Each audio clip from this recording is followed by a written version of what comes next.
Welcome back, everybody. Sorry for janky OBS for a second, but it'll all make sense in the horrible, horrible discovery that I had when I saw Profex actually have a card move into his zone. They changed him. He got nerfed. He got nerfed hard. Profex used to be like a perfect move deck counter, because you put in the middle, then they can use Heimdall to move cards. It would wreck them hard. Now my original Mutant deck will win against no deck. Literally no deck. It would have to be very low tier, insane deck. I can't believe they made Profex even weaker. I already removed him for a while for Cannonball, and they just nerfed Cannonball too. I don't know why every Mutant has to be 5/7 now, but apparently they do. Freaking absurd. But let's see what they have to say. The following changes aim to relieve metagame pressure created from a variety of directions. No, this is just them caring about specific decks and cards they want to be strong. This is what this is. It isn't about total fairness. No, this is about certain decks and them wanting them to be strong. Especially the Professor X lockdown decks that have recently ascended to the top of the standings in public competitions, as well as our internal metrics. We're aiming to create a pretty big shakeup, so read on. No, this game is just too simplified, honestly, at this point. It's too simplified to be good. And this is why. This is why almost no card game is this simple. Because Profex with tons of mutants is not overpowered at all. At all. For one, if you do a full Xmen team, you have no 6 cost at all in the game right now. None. Unless you do what I do, which is like using the Xmen Magneto. Then there's one. Then you could argue Blob maybe, but Blob is terrible with other Xmen. And then you have, if you go X Genes, which is the X mutation, then you can have Giganto. Then you have something. Then you start to have something of a deck there. But it's still low tier. But it's like, what the heck though? Like, have him be buffed when X-Men are present then. Advance your game to the next level. It's being held at a weak level now, which makes me not want to play it. Like, it's absurd. Like, I'll still hop in and play like the Jubilee event that was today, but that's how I noticed it. And you guys actually will probably already see this before this goes up, although maybe I'll add it ahead of time, but I doubt it, because my shock just makes sense. If you guys are watching this in a playlist, to see my shock. It's just like, what the heck? When I see the move location on turn 6 move all cards here, it opened up when Profex was placed there. The guy was doing a perfect counter, but the game didn't know that. But he did know that because he had Mr. Jeffrey the Landshark and he had Vision. He had the deck that they did this with Profex. Although now, you can move both those cards to enforce your Profex now, which completely tricked me and wrecked me, because I didn't think that could happen. There's still some nuances to test with Profex, but I don't care to test them. Also, I don't think they'll work. I'm taking the game quite seriously that it's saying only move cards will work here. I think a copy ability of Arnim Zola will still be blocked by Profex, I assume. Because the card is being added or placed there, not actually moved there. On the upside to all this, there's a new potential of removing... This is my favorite Spider-Man, this breaks my heart. But removing him and adding Profex here. This is a new theoretical deck that can be done now. That might be actually quite powerful. I'm going to test that out at some point. And see what that's all about. And why I removed him for when he's the 5 cost, so it just makes sense in power scale. In cost scale, I should say. And, like, he won't be able to destroy the zone he moves into anyway with Profex, because Profex is still going to prevent cards from being destroyed. I assume. Anyway. And this is just so goofy. It's like they hate Profex. Like, give him a different ability then. To a certain degree. Like, this is absurd. Although this is literally his canonical ability. Like, bullcrap, people cannot move into his zone. You would have to be a machine to do that. Something that didn't have a mind for him to stop. But anyway, you can't go full lore. Well, you could go full lore with this game, but it would make a lot of characters diminished. I do commend them for trying to improve the game, though. Because move decks were completely out of play. Entirely. And Profex had somewhat to do with that. We've seen glimpses, but the absurdity is they're then nerfing these other cards and buffing other ones, but it looks like Hell is finally, after years, going to get nerfed. Why isn't... And this is the thing, they just love destroy decks, these people. Why is Null not nerfed? He's still overperforming. They're nerfing the other 6 costs. Look at Red Hulk's here too. Ebony Blade is often a 6 cost power card. whatever. Let's keep going. We've seen, I have 2 freaking Patchnotes. Multiverses needs to be covered as well, and it's massive as well. So let's just get through this. I confirm this is 100% true. I actually played a game with this Profex already, and I played the Red Hulk already too, which is 100% true. Which actually kind of helped my Blob deck, actually, a little bit, because he did get 1 strength stronger. But, I don't know, Blob is just a terrible, well, mostly a terrible card. If he eats up Infinite, he can be really good, if he can go in like 25 beyond power. We've seen glimpses of Danger Profex could pose, the Danger Profex could pose over last year or so, but rarely realized that potential in mini decks where Profex was popular, such as Thanos, Professor X wasn't often one of the better cards. However, some things have changed, and over the last month, Professor X has reached new heights, and that's not just because it solves other threats. Xavier is doing significant work against a sea of matchups. Which, this is somewhat my fault, because like, he was like my main win play, but that's all the Xmen have, is locking down stuff. Now he locks down nothing. There's a whole set of cards he can do nothing against now. Completely breaking lore entirely. Oh my goodness. Like, he can't stop Nightcrawler. Ah, are you kidding me? Given the gameplay of Professor X isn't something we want becoming a dominant element of the metagame, we decided to make a change once the existing card pool failed to actively counter. What do you mean existing card pool? This is everything wrong with the game, this whole statement. Existing card pool. Profex is stopped by ongoing cards. You have a whole genre of at least 2 major counters. I believe there's actually 3. There is 3. Because, yeah, there's 3 major counters that can stop Profex already in the game. So you can stop him in every zone right there with the deck. And or do his power back, but better. Although they did make him 2 cost. They did make him 2 costs now, so that doesn't need to be taken into account. Yeah, 2 costs. So you just equalized now with him. Before he would beat him at 1 cost. 2 costs, you're equalizing with Super Scroll. Yeah, here's your counters though. Counter, counter, counter. This is also a counter technically, because he's stronger. Like, there's almost every 5-cost card counters him. This also, if you activate first, will counter. Yeah, this, like, it's ridiculous. Almost every card counters him as is in the whole game. Although they're talking about in the sense of the meta with surrounding him, which that means you need to nerf the meta surrounding him. They don't understand this. This has got me so freaking triggered. Because it's like, do I need to like contact the devs directly or send them a freaking mail, like a physical mail? This is so obvious how to fix this. You have him weakened when move cards are around him. That's when you weaken him. Or you have him be buffed when cards that aren't overpowered are around him to make him playable in those decks. Apparently this is rocket science for them. This is not rocket science. This change removes 2 ways Professor X shut down locations. Switching sides and movement. Like, what also drives me crazy is they already have the system to make mutants buff each other. That already was an event in the game. Like, you didn't need to weaken the all-mutant deck even further with this change. The absurdity of it all. Switching sides and movement, although I'm basically, like, on and off playing the game as is now anyway. But it's freaking goofy.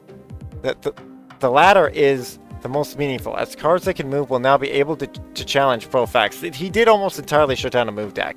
This is true, but that's also the point of its card. It's the downside of going all-win strategy. All-win strategy will never win a tournament in the modern era. Maybe Destroy way back in the day could, but like, you have to have a mix of playstyle because they can just go full counter on you. While Cannonball, a dominant card in its own right, will no longer create a combo.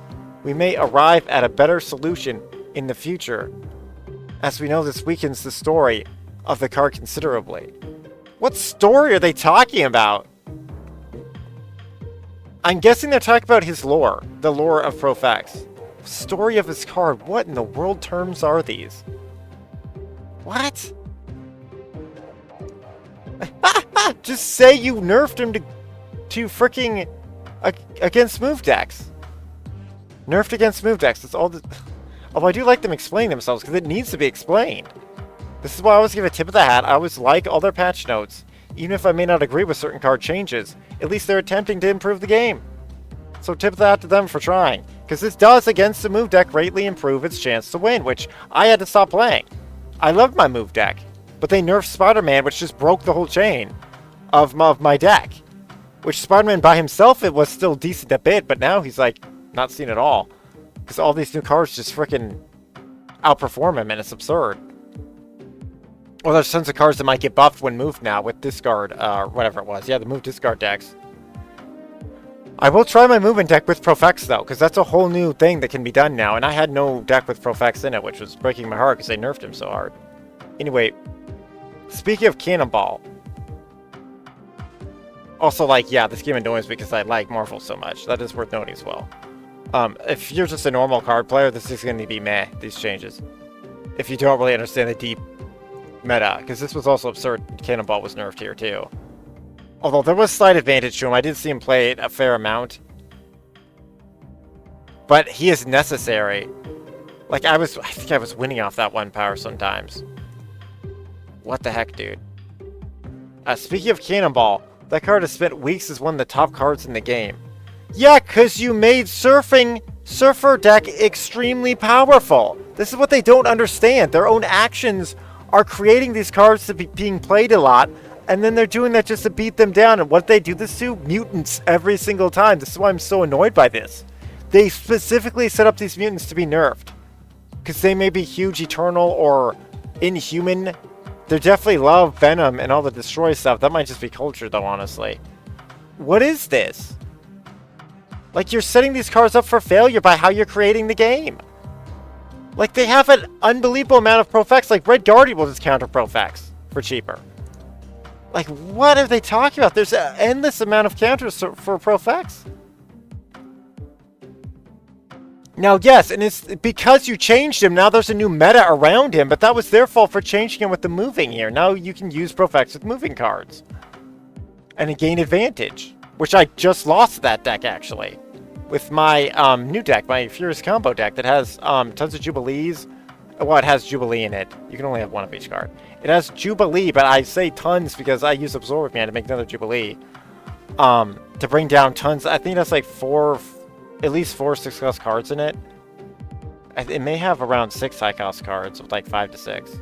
Something like that. It has a lot of high-cost cards in it. Just for that chain. Anyway, I'll just show you it actually. Because this actually does matter. Because it loses to that deck strategy now. Yeah, it has 5 6-costs and it has these higher cost cards. And then Wave, which maybe these should be even higher cost with Wave, I don't know. But yeah, this deck loses to the new Profex move deck. Because I didn't know Profex functioned that way, and I think that deck may always beat it. But I did beat him a few times using Living Tribunal to gain power into the Profex zone. Because yeah, that's another way to counter Profex, is to have tons of power into Living Tribunal. Which you could do that even better with frickin' actually, I can just show it to you. This is a mutant, so I'm going to actually deep dive this quite a bit, because this is going to be a new common meta that is dangerous as frick. If you guys really are just super deep divers into this game. The abyssal level of deep diving. Because yeah, this is top tier. It's going to be top tier. That Profex deck. Like, they probably made it more common than before.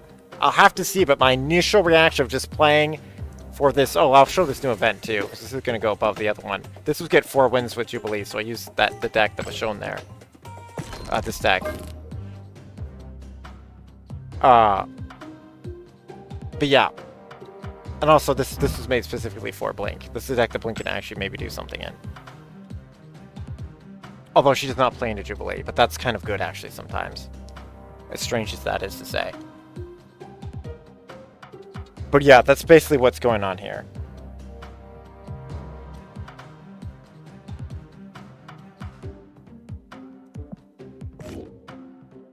Let's see. But yeah, this is another counter deck that can be done against it. And then here's the Surfer decks, although this is not a good one. This is my goofy one. But yeah, you can make... I've shown tons of gameplay of actual powerful Surfer decks. That one's a goofy one. Anyway, let's just move on. My Cannonball deck was this one. Instead of her, it's Cannonball. And now see how I see why they did this. It gives like these 5/7 cards more power. Which there's a lot of them actually, I think. Yeah, Legion's another one. See, there's a lot of 5/7 cards. Why do we need so many? But like, it kind of makes sense because if you go 8 on that, then you do just seem way better. But like, I just don't get it.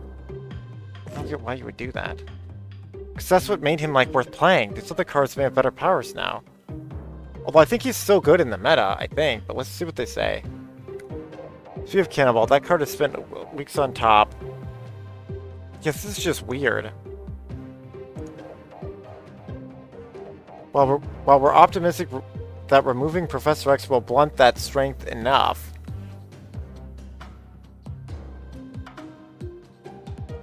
Yeah, they didn't like him being a 5... This is so silly. They didn't like him being a 5/8 destroy card. Which there's tons of those. You can do that for cheaper with Guardian Dude, who I also saw tons of. Like, that's so silly. Gladiator can do it. Gladiator can demolish a card for like 3 cost. He's a 3/7. Cannonball just seems awful now. But he still may be good. If they're going to do the spam technique, which you'll see they buffed Gilgamesh. That's why I'm speaking of that. Because Gilgamesh should be in the Surfer deck I have. Because yeah, like all my decks are just going to get crushed as per typical because I'm missing the specific flair. And then Hela got nerfed before I could super use her, although I've used her a little bit. But I think my style of a discard deck is going to be garbage now. But we can go on about that. It could maybe beat a... No, it was totally random if it beat a Destroy or not, but it could beat a Destroy, and they may be mad about that. So we have Cannonball. That card has spent weeks on top. Yeah, Cannonball's dominance has been thorough. And in enough different decks that we're taking away 1 power. This should help ensure the metagame does shift and that a few other 5 costs can return into the fray. If this hits Cannonball too hard, we can always revert it. At least they're open about it. That doesn't make me feel better, but it's still a little silly. Well, it's just frustrating. To me, it's particularly frustrating because I find a good deck that can actually get 5,000 medals, which is essentially a very comfortable spot. Actually, maybe the bare minimum to unlock all the neat stuff in the game. I think it's like 51 or 5,200 technically. Which would be 5,200 essentially. Just to make that clear in case you guys don't know the other terminology. But yeah, it's just freaking frustrating. There's always some card that comes it up. Anyway, Hela. Which was absurd because my deck can be completely destroyed by a Mobius because I'm using the skip into Infinite strategy. Mobius can wreck my deck. Luckily, just not everyone brings Mobius. And Mobius. Anyway, moving on. Hela. 6/6. On reveal, resurrect all cards you discard to random locations. 6/6. On reveal, resurrect all cards you discard to random locations with -2 power. Thank you, finally. How many years was this? No, we're looking this up live. This was like 2 years, I swear. That Hela had no nerf, even though she could drop 50 power. Actually, no, that's 50 mana. I calculated she dropped once. 50 mana worth of power. One dude did with Hela once. It was nuts. Which asserted to like hundreds of power. It was freaking crazy. Often on net, she'll do 50 power worth of cards coming down. Which was super neat to see Invisible Woman being used. But yeah, if you're someone like me who doesn't have MODAK or whatever that there was one other chain you could use it without MODAK. Oh yeah, it was like Corvus. Yeah, if you have Corvus in your deck too with Hellcow or something, you can discard a ton too. Or using Absorbing Man with Corvus. Who's a black Obsidian Order dude. He's one of the sons of... well, adopted children of Thanos. Anyway. Where's the release date? Wait, actually I think the site may say release date. Anyway, I don't own any of this stuff. Credit to whom credit is due. Does this deck... I thought they said release date. Maybe they do and I'm just looking in the wrong spot. Well, let's just release date. So I would have had this pre-ready. No, this is a lie. This is not when she came out. It's just incorrect, technically. Release date, April 7th, 2023. Yep. Oh, yeah.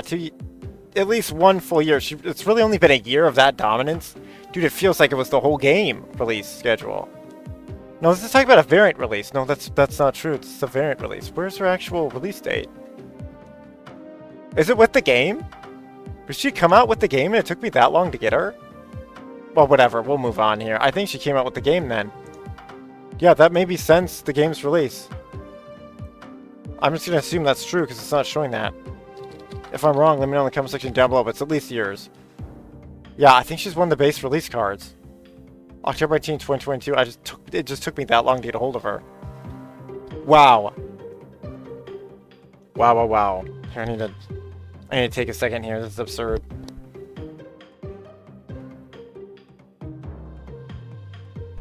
Okay, moving on. We've spoken at length on Hela in various forums. The deck has passionate fans and detractors alike.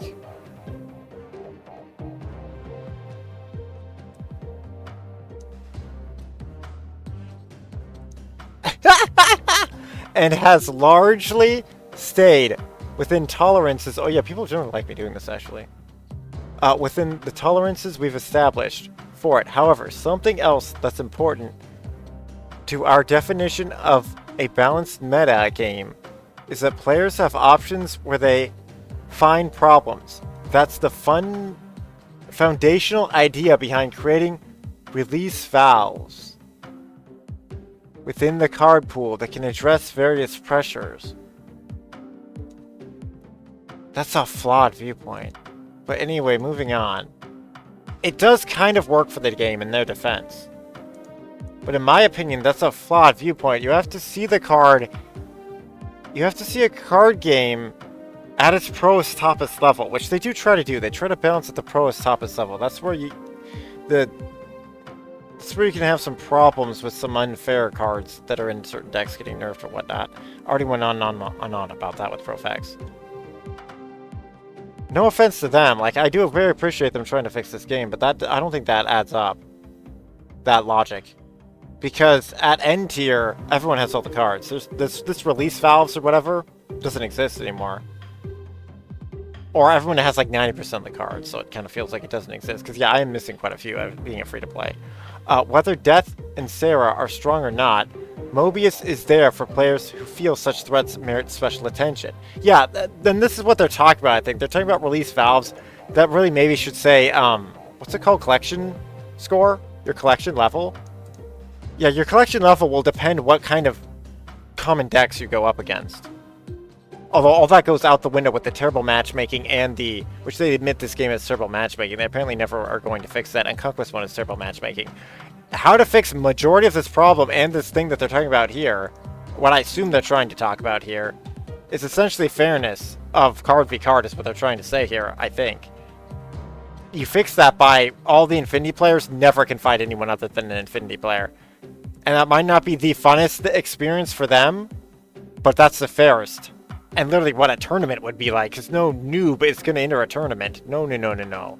They may have the right to try to attempt it. But yeah, it's not going to happen commonly. And a brand new player will generally be too intimidated to even try. There are the brave few, though. And little kids who, like, just think they'll automatically win because they haven't... just because they bought the starter deck. Which, that always cracks me up, and they're epic. Their levels of confidence are epic, because yeah, they just think the star guy wins, they can win with the same deck, even though they don't realize it doesn't have all the same cards always. That's a whole nother awesome thing that I have witnessed to. But yeah, that's just its own awesome discovery that they have when they realize, oh, this is how the game's actually played. Or when they learn for the first time you don't just magically win in life like a TV show. Moving Leech to a 4 cost was one of the ways we've tried to address this.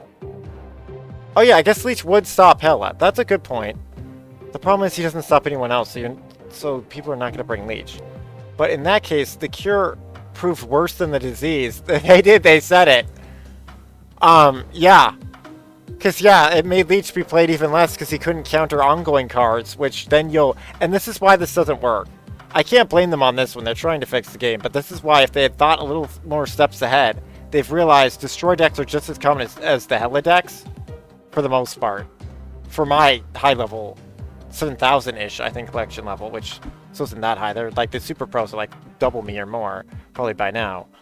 But yeah, although there's no matchmaking, like I said, so all this is generally true. At least for me, I thought them at almost the same rate, both of these. We've tried subtler things, but have yet to see the kind of success we'd hoped for. We've also debated a variety of cards we could add to the game to serve this role. But new cards take time to get into players' hands. Yes, very true. At least they're aware of this. So today we're taking action very similar to what we did with Galactus, and adding functionality that will create a better balance style on the card itself. I'm still losing to a Helideck. -2 power doesn't matter when she drops 50 plus power for free. Oh, it's like 56 power now for free with -2 to all of the cards. Or 46 power. Or however many she summoned. Oh, it's just 40 power. It's still gonna beat you. Unless you have a perfect ideal hand or something like... Okay. But whatever, they're reminding people about Leech. At least it's a step forward. Because they do have to be... Well, they feel they have to be careful to not, like, alienate all their fan base all at once. Which I think is the idea that they're trying to avoid. With these popular 6-cost cards. Because 6-cost cards are kind of the main pushing force. Oh, I want to use this. They're generally the really liked cards. In any card game, or the big cards. The turns you have to wait a while for. You want a good payout when you've waited that long. Luckily, with this particular game, you don't have to wait super long to play some of your best cards. And then Red Hulk. I totally didn't notice this because he started 610. But he did actually get nerfed. He's still extremely possibly needing further nerf, I'll just say that. He's game winning. I was using Red Hulk myself, and whoever would get the Red Hulk first would win the match. Because his power-up is so good, especially the deck I had, which had a flaw against Red Hulk. Because it had turns that would skip. Because if you got a big cost hand, I'll show you the deck. It's the hugest downside of this deck, which I knew it would have this problem, but just to show what Blink could do, and it's fun to use. It's completely random, but it's fun to use. And then Blink is supposed to mitigate your problem. She won't always. But yeah, if you have like a starting hand of all 6 cost, yeah, you're not going to do anything until turn 4 probably on the odds are. In the deck. So yeah, that's skipping. If someone has a Red Hulk, he was just powering up like a maniac. He was still breaking 25 power easy. And then if there's a zone that doubles his power, woo! It is with heavy, fiery heart that we're sanding a touch more strength off Red Hulk. Although I do like that it was a buff nerf. They made him 10. That helped my blob, making him a little stronger. And also, that helps my blob and that helps my, Taskmaster all at the same time. The goal for this card was to position it as a simple, big monster with raging strength. And yeah, that's the thing too, like, he can be killed by Saint Chi. Like, this deck, if there's any Saint Chi, will just beat me. For some reason, Saint Chi is quite rare. Currently.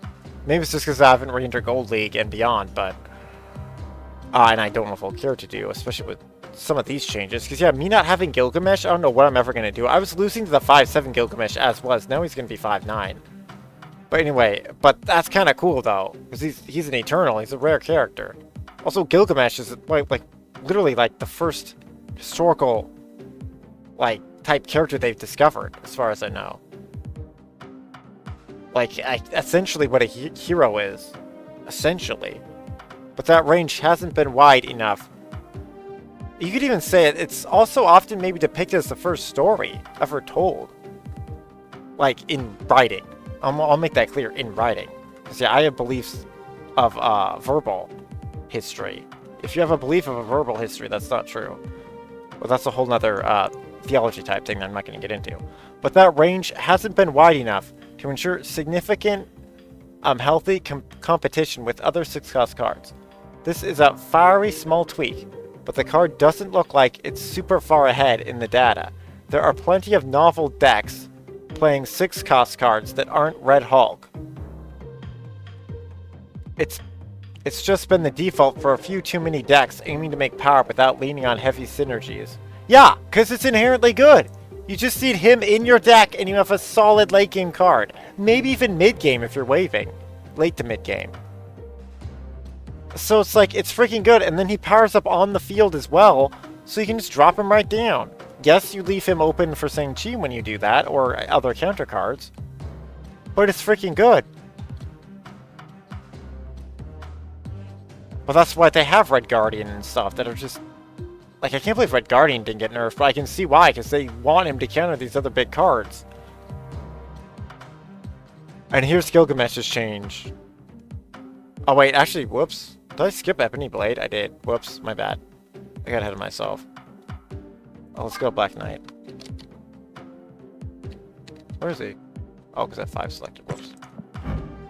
Here's Ebony Blade. Can't be destroyed. And can't have its power reduced. So yeah, Red Guardian can now mess him up. I don't have Red Guardian, but almost all you guys probably do. Oh wait, let me go take a look at Hellet too. I just do this to confirm.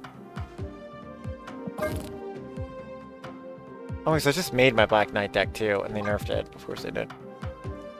Of course they did. Yeah, resurrect all cards discarded to random locations with -2 power. That is awful in this deck. This deck is not that overpowered. When Hela activates her ability, it's like the only way to win against these other power creep cards like Red Hulk. Absolutely absurd. Absolutely absurd. She was only overpowered in a very particular deck. A deck like this, she is not overpowered in. This is the strength of a Destroy deck. So now Destroy decks will probably just beat her now. Straight up. Almost always they'll beat her now. That is completely absurd. That is completely absurd. Although it makes some sense because they weakened Apocalypse. But yeah, see how I took Apocalypse out of this deck because he was so weak? Freaking ridiculous. Can't have its power reduced. So does that mean you can counter him? Yeah! No, the ongoing is just can't be destroyed. Yeah, it's still a good card, I think. I just don't use him that much. This change is technically impactful to Hela, but that's not why we're making it. We've been happy to see Black Knight find plenty of homes after a soft start, but have decided that giving the Ebony Blade complete protection from interference is unnecessarily strong. Having a large card that's immune to a Shang-Chi is novel and powerful enough to see play. And it wasn't trivial to let the Blade freely dodge locations like Negative Zone either. Oh, I see what they're saying. I've actually witnessed that. Yeah, okay. He is a 1 cost with a 4 cost, because technically this is a 5 cost card though, technically. He's 5 cost, you have to summon it first. And then you have to discard somebody too, so he's technically even more than that. Just to trigger the combo, but it's a very, very, very powerful combo. Okay, whatever, fair enough. We covered that. Red Hulk I've also already covered, but let me just show to prove. Wait, and I picked the wrong deck. Well, there he is. +3 instead of +4. Here's Gilgamesh. I can actually show Gilgamesh because he's the pay-to-win card right now. Although it's not a guaranteed win. On reveal, get +1 power for each of your other cards in play with increased power. This is unbelievably good in a Surfer deck. Unbelievably good. I was losing to him at 5-7. Now at 5-9, he's just going to demolish even more.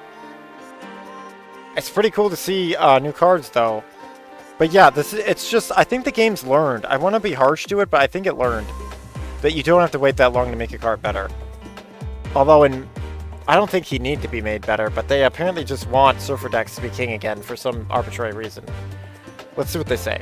After seeing a few of our big cards go too big, we were more careful with Gilgamesh. The occasional blob or Red Hulk will happen, but positioning such as a card as a season pass would be a little more worrisome. However, after the first week of play, it looks like we were too careful. Okay, after a week... They waited a week, though.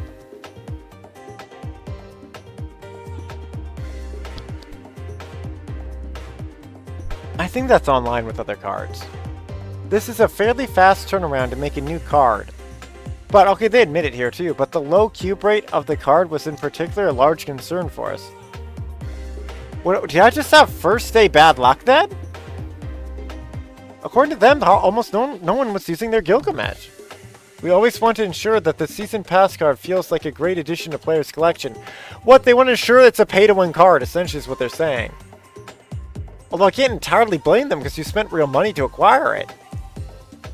But its performance thus far, it hasn't met that bar. While Gilgamesh and Blue Marvel get very large, the backup combos are weaker than expected and there are fewer other decks to slot into. That's true, so this change should ensure Gilgamesh's card communicates his canonical strength in game. I like how when it's an excuse for them to use Kana, but they throw it completely out the window for Profax. Okay, game. See, I don't really know the character. I guess he's supposed to be very strong.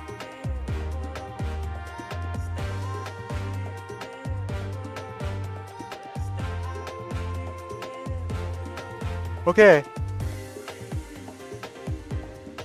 But I actually didn't see him play the last few times I played the game, so they may be 100% correct on that. Oh, Cap's made stronger. Let's look at Cap.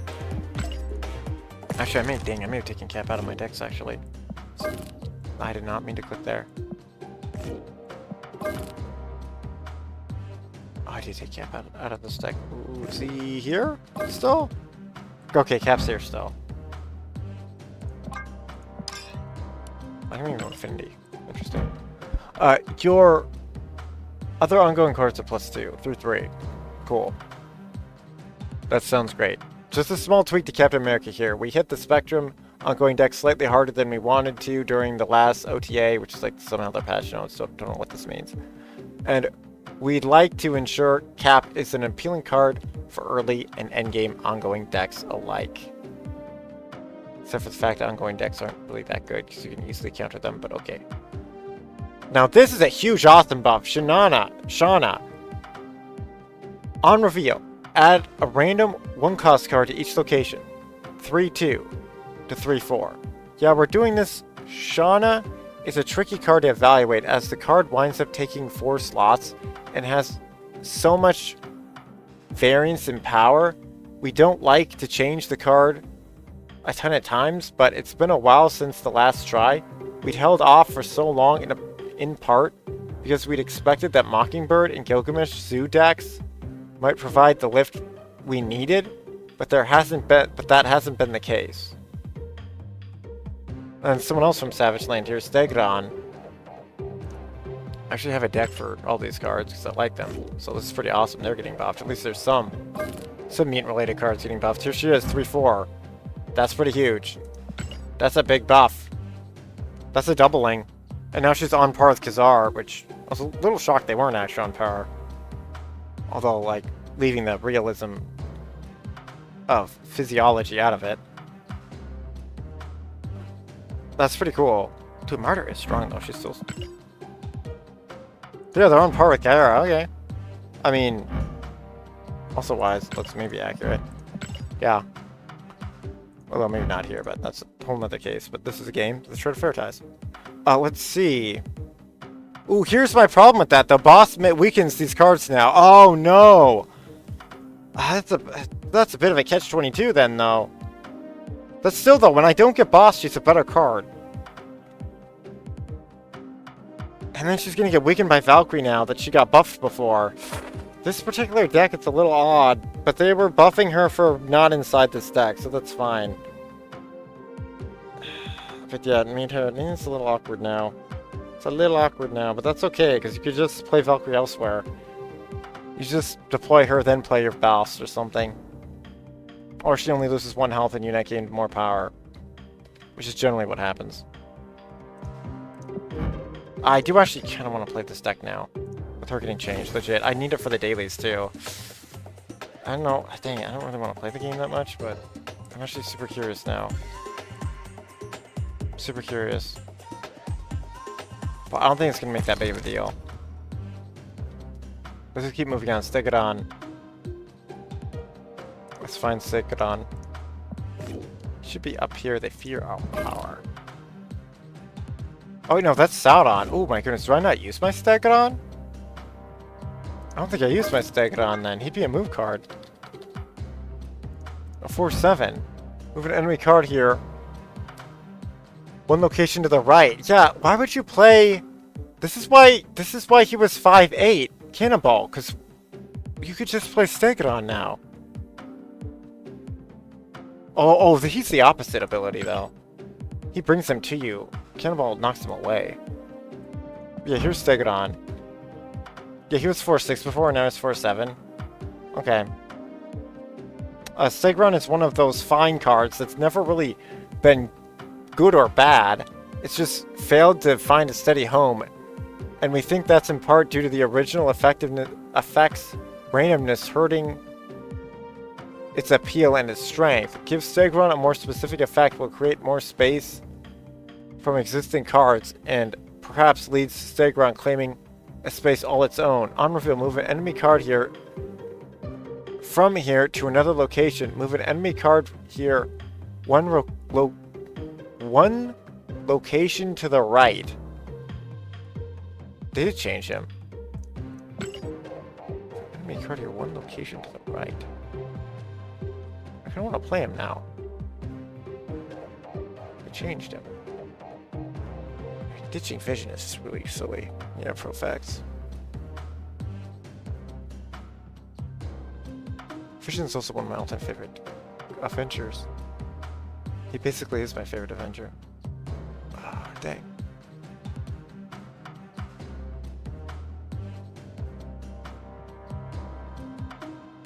Oh no, Stegron still, I still feel like Stegron has no place. Although we could switch out Profex. If we're done showing off Profex, we can switch Stegron there too. I think that's just what I'll do. See you next. Yeah, that just about does it. Thanks so much for watching. Thanks. Until next time. Happy snapping. That's what they said. You can like, subscribe, do all that stuff. The Profex nerf is extremely profound. It's going to change a lot of decks. And create whole new decks. Because yeah, he can be used in move decks now. So I'm going to see how that actually pans out and how that plays out at some point. I feel like I want to use that Shauna deck, but maybe I'll do that later tonight. I'll just see how quickly I clear the other games. I may come back to this one later tonight. And just see how it goes. But I also might just use that tomorrow with the Brood deck or something. And just not care that I'm missing a daily, because I'm not that into the game at the moment. And a little less so, too, because my main deck is just changed. Although, the thing is I have, like, Blink in here now, instead of Cannonball anyway. And this could be Legion, but yeah, this deck, it did not need any of these cards nerfed ever if they're in this particular deck. Like, this particular deck is so base meh, it does not need any of that silliness going on. Like, it really doesn't. Anyway, see you next time, everybody. Like, subscribe, do all that stuff, but you don't have to do it at all. And as always, may your tale eternally be retold. Check the description, best way to help out. Let me know what you guys think about these cards and stuff, too. And, although I may have already been your voice in this video. And, see you next time. Later. Stay mean strong, stay marvelous, all that good stuff. And watch out for the Savage Land, because a lot of their cards got buffed. How cool is that? Dang, there's just too many great games out right now. Yeah, this deck is fun, too. But yeah, dang. I do want to... Because, yeah, this is huge. This card got changed the most. It's a doubling power. Technically. That's pretty huge. Later. Also, I just think it's one of my favorite arts in the game, too. Like, that freaking bird play in the back. That's just so neat. Anyway, later. And then how the freaking spear shines. This one just animates so well. See you next time.